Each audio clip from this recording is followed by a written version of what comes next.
सनातन धर्म ना आदि है ना अंत, और इस अनंत ज्ञान को पीढ़ियों तक पहुंचाने का सबसे सरल और प्रभावशाली माध्यम रहे हमारे पुराण। क्या आप जानते हैं, हिंदू धर्म में 18 महापुराण और 18 उपपुराण हैं। ये सिर्फ धार्मिक ग्रंथ नहीं, ये हैं संस्कृति के जीवित दस्तावेज।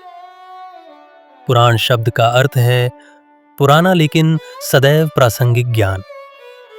जब ऋषि मुनियों को लगा कि वेदों का गूढ़ ज्ञान हर व्यक्ति के लिए समझना कठिन है, तब भगवान वेदव्यास ने इन ग्रंथों को आम भाषा में कथा के रूप में पुराणों में पिरोया। इन ग्रंथों का उद्देश्य था धर्म का प्रचार, नीति और सदाचार की शिक्षा, जीवन और मृत्यु का रहस्य और ब्रह्मांड की उत्पत्ति से लेकर अंत तक का ज्ञान देना। हर पुराण अपने आप में एक ब्रह्मांड है।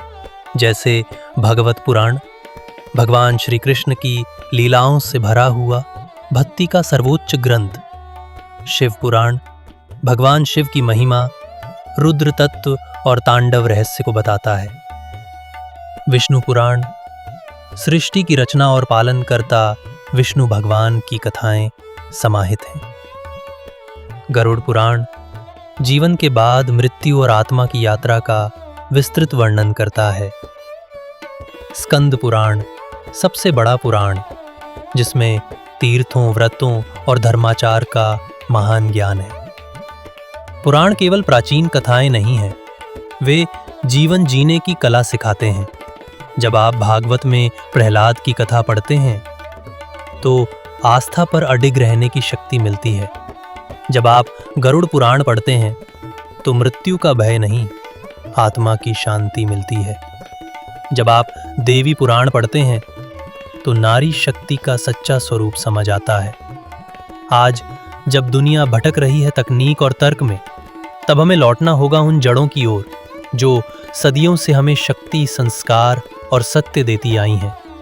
और वो जड़ें हैं हमारे पुराण, हमारे धर्म ग्रंथ।